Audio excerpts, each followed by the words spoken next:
Construction of frequency distribution.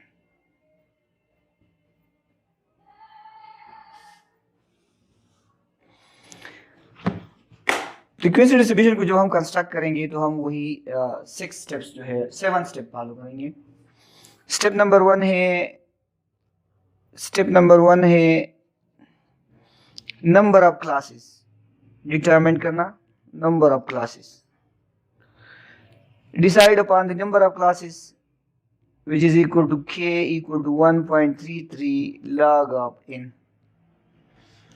Step number 2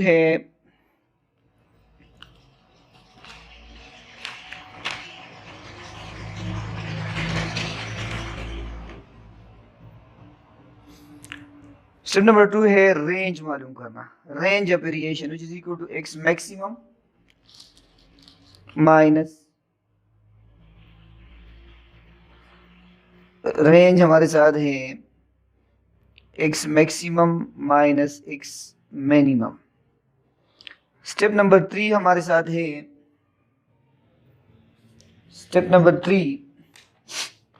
class interval h।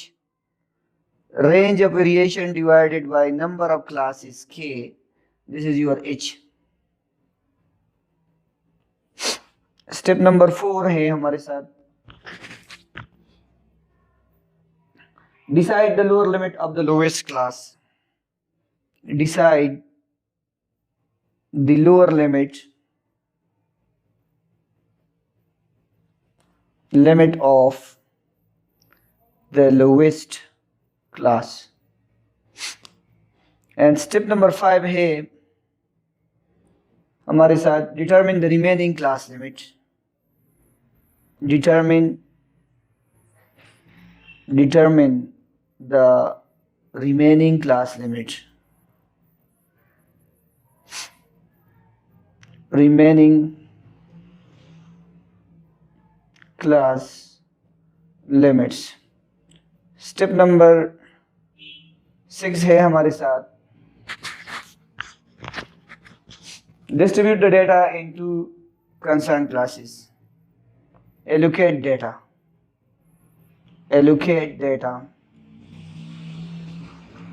to the classes। and step number 7 here, which is the last one, total the frequency column।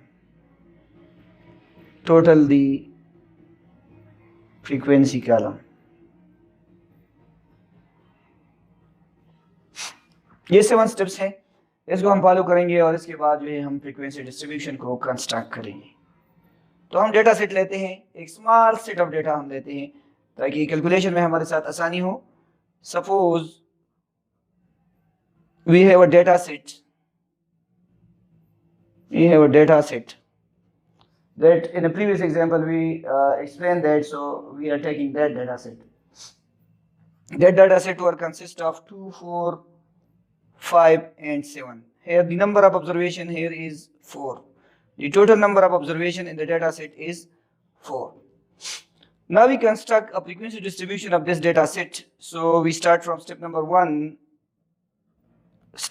1 k find करना है, number of classes को find करना है। तो number of classes हमारे साथ है k equal to 1.33 log of n, which is equal to 1.33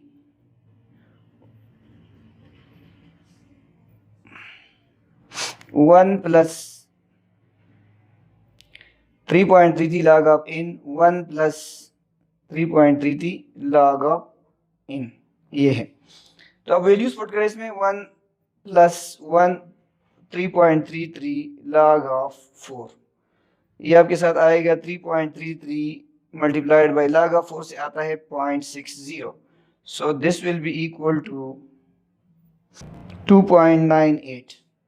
implies that k is equal to 2.98। when we round it to the next digit it's become 3। so आपके साथ जो है नंबर ऑफ क्लासेस 3 हो जाएंगे। हम नेक्स्ट डिजिट में इसलिए round करते हैं, अगर हम प्रीवियस डिजिट में राउंड करेंगे तो नंबर ऑफ क्लासेस कम हो जाएंगे। फिर जो है डेटा सेट है 2, 4, 5, 7, ये इसमें नहीं समाएगा, लिहाजा हम इसको नेक्स्ट डिजिट में राउंड करते हैं। ठीक है, स्टेप नंबर 2, स्टेप नंबर 2 में है range of variation which is equal to x maximum minus x minimum. X maximum हमारे साथ है इस डेटा सेट में, this is the maximum observation, this is the minimum, so 7 minus 2 which is equal to 5। Now step number 3, हमें h मालूम करना है, class interval, class interval और क्लास विड्थ। ये है हमारे साथ range divided by number of classes. तो रेंज हमारे साथ 5 है, नंबर ऑफ क्लासेस हमारे साथ 3 है, तो इसकी वैल्यू हमारे साथ आती है 1.66। इसको भी हम नेक्स्ट डिजिट में राउंड करते हैं। क्लास इंटरवल जो है थोड़ा सा बढ़ जाता है, क्लासेस जो है वाइडर हो जाते हैं, तो ये ऑब्जर्वेशन जो है इसके दरमियान ये जो 4 ऑब्जर्वेशन है वो कवर हो जाएंगे। अगर हम इसको स्क्वीज करते हैं, 1.66 की जगह हम 1 लिखते हैं, डाउन डिजिट में हम इसको राउंड करते हैं, तो ये क्लास इंटरवल स्क्वीज हो जाएगा और ऑब्जर्वेशंस जो है 2, 4, 5, 7 में से ये 5 7 के रहने के चांसेस हो जाएंगे, लिहाजा हम इसको नेक्स्ट डिजिट में राउंड करते हैं। क्लास इंटरवल, क्लास इंटरवल हमारे साथ h आ गया, वो 2 है। Step number 4, decide the lower limit of the lowest class, decide the lower limit of the lowest class। अब हम डिसाइड करते हैं lower limit of the lowest class. तो हम कहाँ से स्टार्ट लेते हैं, फ्रीक्वेंसी डिस्ट्रीब्यूशन में हम क्लासेस बनाते हैं, क्लासेस इसको हम क्लासेस भी कहते हैं और क्लास लिमिट्स भी कहते हैं, क्लास लिमिट्स। ठीक है, तो यह हमने क्लास लिमिट्स का जिक्र किया है, decide the lower limit of the lowest class. तो एक क्लास ये है, दूसरा क्लास ये है, तीसरा क्लास ये है। तो लोएस्ट क्लास ये है, इसके बाद वाला लार्जेस्ट ये है और सबसे लार्जेस्ट क्लास ये है। तो lower limit of the lowest class का मतलब है कि हम यहाँ इस फिगर को डिसाइड करेंगे। तो यहाँ कौन सा फिगर आना चाहिए, तो डेटा सेट में हम कौन सा फिगर यहाँ रखे, 2 रखे, इधर 4 रखे, कि 5 रखे, कि 7 रखे। तो हम डेटा सेट में 2 रखेंगे, क्योंकि अगर हम 4 रखते हैं तो 2 रह जाता है, तो हम 2 से स्टार्ट लेंगे। ठीक है, कहाँ से स्टार्ट लेंगे, 2 से स्टार्ट लेंगे और हम h को ऐड करेंगे, h इज इक्वल टू 2, बल्कि हम h माइनस 1 को ऐड करेंगे। इसमें थोड़ा सा फलसफा है, बाद में आपको मैं एक्सप्लेन करूंगा कि h माइनस 1 हम क्यों करते हैं। तो ये हो जाएगा 2 माइनस 1, 2 माइनस 1 इक्वल टू 1। सो इस 2 के साथ हम 1 ऐड करेंगे, तो 2 के साथ जब 1 हम ऐड करते हैं तो 3 बन जाएगा। ये 3 के साथ फिर ये नेक्स्ट क्लास हम फाइंड करेंगे, तो ये 3 के साथ हम ये 1 दोबारा ऐड करेंगे, तो ये 4 हो जाएगा। 4 के साथ फिर 1 ऐड करेंगे तो 5 आ जाएगा। 5 के साथ हम दोबारा 5 के साथ दोबारा 1 ऐड करेंगे तो ये 6 आ जाएगा, और 6 के साथ जब 1 फिर ऐड करते हैं तो ये 7 आ जाएगा। तो हमारे साथ जो नंबर ऑफ क्लासेस है वो कितने हैं, 3 है। तो हमारे साथ 3 क्लासेस बन गई, 1 2 3, this is 3 classes. This is step number 4. Step number 5. Step number 5 में क्या है, determine the remaining classes. Determine the remaining classes.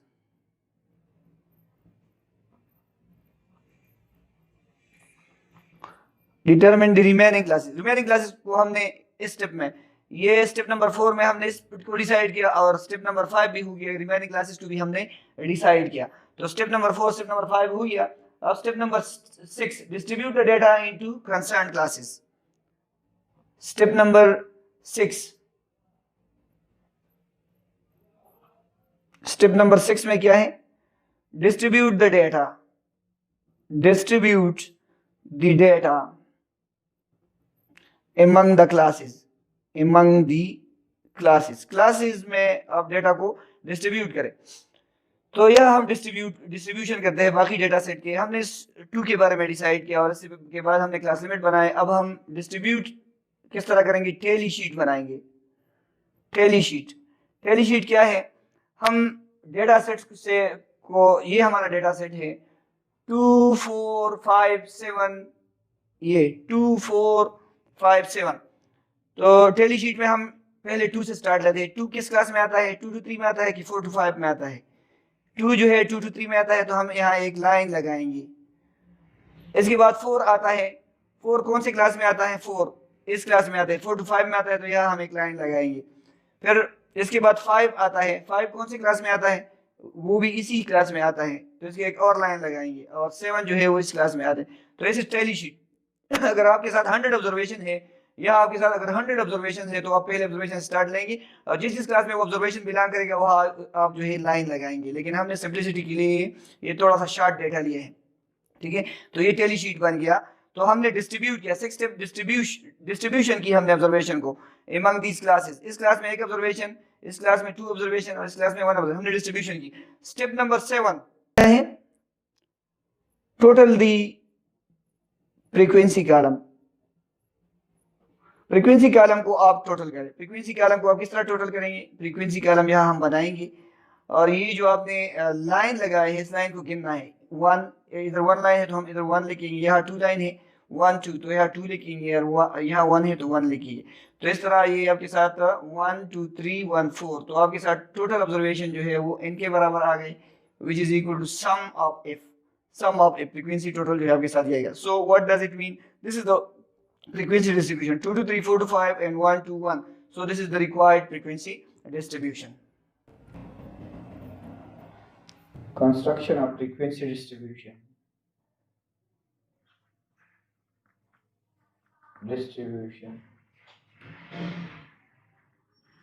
containing any data with one decimal place.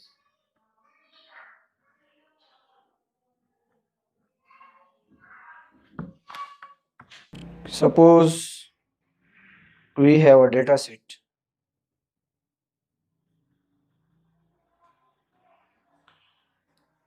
Two point four, 5.1, 4.3 and 7.1. This is the same data, but just we have add one decimal place here, 0.4, 0.1, 0.3, 0.7. We just looked at how we can make a frequency distribution for such a data. हम ये देखना चाहते हैं कि इस one decimal place वाली data में हम किस तरह फ्रीक्वेंसी डिस्ट्रीब्यूशन को बनाएंगे। इसको हम थोड़ा सा देखना चाहते हैं। हम सेम स्टेप से अप्लाई करते हैं। Step number one, number of classes denoted by k, which is equal to 1 plus 3.3 into log of n, where n क्या चीज़ है? ये नंबर ऑफ ऑब्जर्वेशन है। n हमारे पास है 1 2 3 4, तो n हमारे साथ 4 है, तो आपके साथ आ जाएगा 1 plus 3.3 log of 4, which is equal to 1 plus 3.3, and log of 4 is 0.60, which is equal to 2.98. implies that k equal to, k हमारे साथ है 2.98,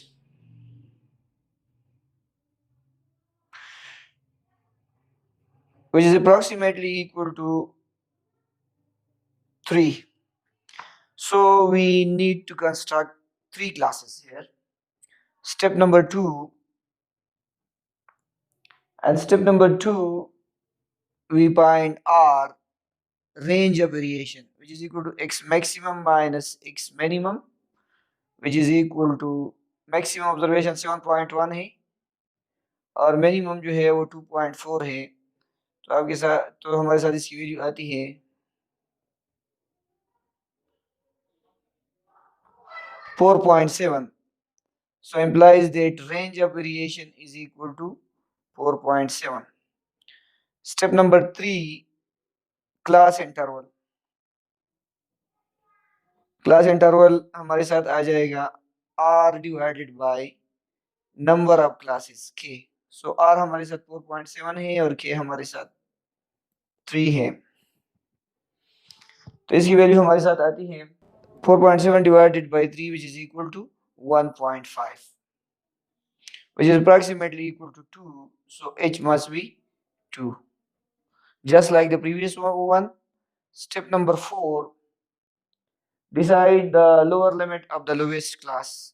Step number 4 में क्या है? Decide the lower limit of the lowest class. हम decide करते हैं इसको। ये हमारे पास डेटा सेट है, इसमें हम लोअर लिमिट को क्या रखना चाहते हैं?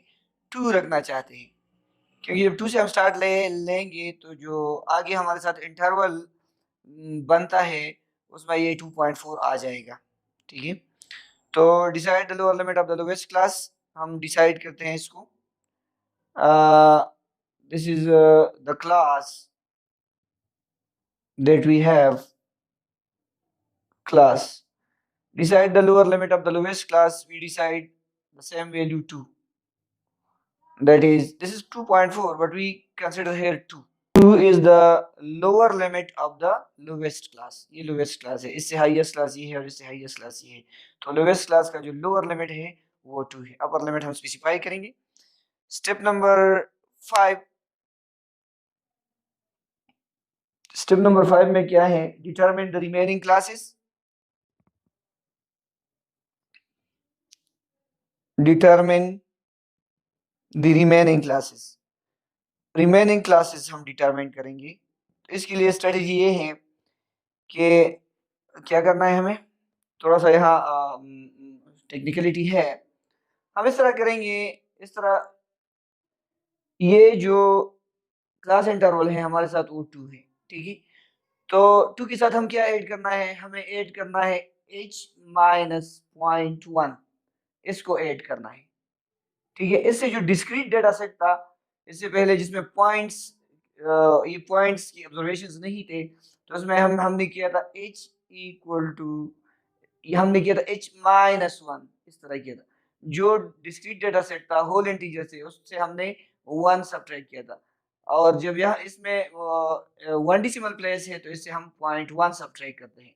अगर आपके साथ 2 डेसिमल प्लेस वाला डेटा हो तो आप इससे 0.01 सब्ट्रैक्ट करेंगे for 2 decimal places, for 2 decimal places, and for 3 decimal places h से हम क्या सब्ट्रैक्ट करेंगे? 0.001 for 3 decimal places, for 3 decimal places. This is the logic here, decimal places. So यहाँ 1 decimal place है तो हम इससे 0.1 सब्ट्रैक्ट करें। h हमारे साथ 2 है, 2 से जब आप 0.1 सब्ट्रैक्ट करते हैं तो ये 1.9 बन जाता है। ठीक है, तो 2 के साथ आप क्या करें? ये 1.9 ऐड करते जाए। 2 से जब आप 1.9 हम ऐड करते हैं तो ये क्या बन जाएगा? 3.9 बन जाएगा। और फिर ये जो आप 0.1 आपने सब्ट्रैक्ट किया है इसको ऐड करें 3.9 के साथ तो ये 4 बन जाएगा। तो 4 के साथ 3.9 के साथ क्या सब जमा करें? 3.9 के साथ आप 0.1 ऐड करें तो ये 4 बन जाएगा। 4 के साथ अगेन आप 1.9 ऐड की करें तो ये 5.9 बन जाएगा। इस 5.9 के साथ आप 1 ऐड करें तो ये 6 बन जाएगा, और इसके साथ आप 1.9 ऐड करें तो you will get 7.9. 7.9 is the largest figure. So this 7.9 covers 7.1, which is the largest figure. बाकी प्रोसेस सेम है, टैली करें आप, टैली बनाएं। देखिए 2.4 कहाँ आता है? 2.4 जो है वो 2 to 3.9 में आता है, तो यहाँ ये फिगर जो है इसके लिए हम एक लाइन लगाते हैं। 5.1 जो है वो इसमें आता है, इसके लिए एक डैश लगाते हैं, और 4.3 जो है वो भी इसमें आता है, इसके लिए भी एक डैश लगाते हैं, और 7.1 जो है वो इधर आता है। ठीक है, और यहाँ हम फ्रीक्वेंसी कॉलम जनरेट करते हैं। फ्रीक्वेंसी क्या है? इस लाइंस को आप जमा करें, 1, these are 2 lines, we get 2 and this is 1, so this is what we call our frequency distribution. ये क्या है? फ्रीक्वेंसी, ये classes and frequency, this is the required frequency distribution. Determine the remaining classes, and step number 6 है add the frequency column. Frequency column को हमने add किया तो हमारे साथ टोटल नंबर ऑब्जर्वेशन क्या आ गई 4, और हमारे साथ ये 4 ऑब्जर्वेशन है. So this is the example for one decimal place. So you can solve this for 2 decimal places, for 3 decimal places, which will cover all set of data. Thanks.